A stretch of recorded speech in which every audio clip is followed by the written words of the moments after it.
बिस्मिल्लाहिर्रहमानिर्रहीम। Canadian immigration में तेज़ी से तब्दीलियाँ आ रही हैं। चाहे वो स्टूडेंट वीज़ा हो, फॉरेन वर्कर्स हों या विज़िट वीज़ा हो, इसमें बहुत सारे नए कवानीन आ रहे हैं। आज की 2 खबरें हैं। पहली ये कि स्टूडेंट डायरेक्ट स्ट्रीम, जो कि 13 ममालिक को इन्होंने ख़ास कनाडा ने इजाज़त दी हुई थी कि वहाँ से एक फ़ास्ट प्रोसेसिंग के ज़रिए स्टूडेंट 20-25 दिन के अंदर वीज़ा लेके यहाँ जाते थे, उसको ख़त्म कर दिया है। ये एक बड़ी तब्दीली है। और इसके साथ जो दूसरी बड़ी तब्दीली है, वो ये है कि पहले ये विज़िट वीज़ा 10 साल के लिए जारी करते थे और मल्टीपल एंट्री होती थी, इसको भी ख़त्म कर दिया है। तो इन दोनों खबरें तो आपने सुन ली हैं, अब इनके क्या इम्प्लीकेशंस हैं, क्या इनके असरात मुरतब होंगे, जो लोग यहाँ आना चाहते हैं या आ रहे हैं, उस पे हम थोड़ी-सी रोशनी डाल देते हैं। ये पहले सुन लें कि कोविड-19 के बाद से कनाडा में एक इन्फ्लेशन भी हाई है और एक जो रिसेशन का दौर है वो चल रहा है। जॉब्स कम हुई हैं, बिज़नेस सिकुड़े हैं, जिसकी बुनियाद पे ज़ाहिर है नई जॉब अपॉर्चुनिटीज़ नहीं पैदा हो रही और अनएम्प्लॉयमेंट भी बढ़ी है। यहाँ पे इसके साथ-साथ जो रिफ्यूजीज़ हैं, जो पहले 60-70 हज़ार आते थे, इस बार 2 लाख रिफ्यूजीज़ लोगों ने यहाँ आके क्लेम किया है।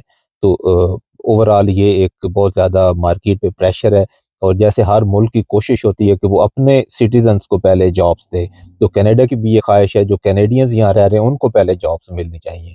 इसी बुनियाद पे उन्होंने पहले फॉरेन वर्कर्स जो मंगवाते थे टेम्परेरी बेसिस पे, उसको ख़त्म किया है।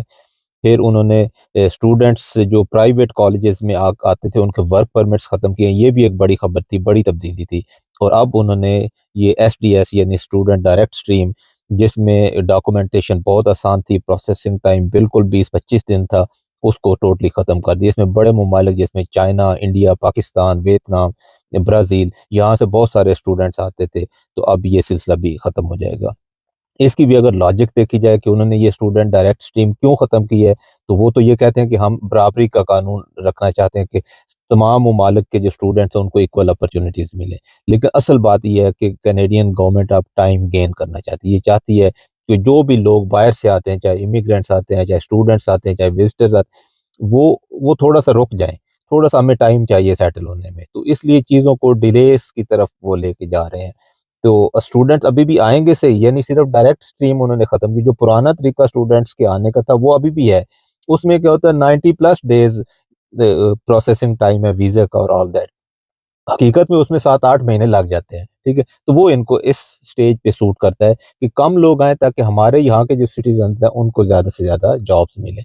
तो एक तो ये चीज़ मैंने आपको क्लियर कर दी। दूसरा जो विज़िट वीज़ा की मैंने बात की है, पहले ये कनाडा अगर आपका पासपोर्ट वैलिड है तो आपको 10 साल का मल्टीपल एंट्री वीज़ा जारी करता था। अब तकरीबन इन्होंने ख़त्म कर दिया, मुकम्मल तो ख़त्म नहीं किया, लेकिन ऐसे है कि आप ज़ाहिर है विज़िट वीज़ा की जब एप्लीकेशन देते हैं तो उसमें लिखते हैं कि आपको ये वीज़ा क्यों चाहिए, आप कनाडा क्यों आना चाह रहे हैं। तो वो आपका जो पर्पस ऑफ विज़िट होगा उसको देख के वीज़ा ऑफ़िसर जो है वो फैसला करेगा कि उसमें कौन-सा वीज़ा आपको देना है। सिंगल एंट्री देना है, 1 महीने का देना है, 2 महीने का देना है, डबल एंट्री देना है। तो इसलिए जो लोग यहाँ पे सैर पे आते थे या मेडिकल ग्राउंड्स पे आते थे या इस तरह की अपने किसी फैमिली मेंबर को विज़िट करने आते थे, तो इस उनको अब ये सिंगल एंट्री वीज़ा मिलेगा।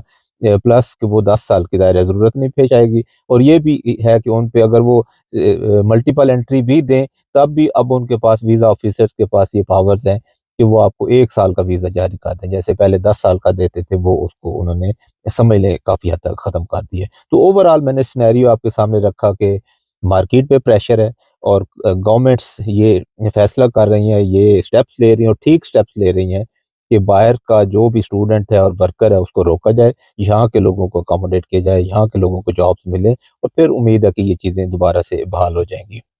दूसरी बड़ी वजह सुन लें, डोनाल्ड ट्रंप अमेरिका में चूँकि जीत गए हैं और डोनाल्ड ट्रंप का हमेशा से ये नारा रहा है कि मैंने अपने जो कंट्री है उसमें इल्लीगल इमिग्रेंट्स को नहीं आने देना। तो ज़ाहिर है वहाँ पे इल्लीगल इमिग्रेंट्स, ये असाइलम और रिफ्यूजीज़ और इस तरह के जो लोग आते थे चोरी-छुपे, उस पे बहुत ज़्यादा सख्तियाँ होने वाली हैं।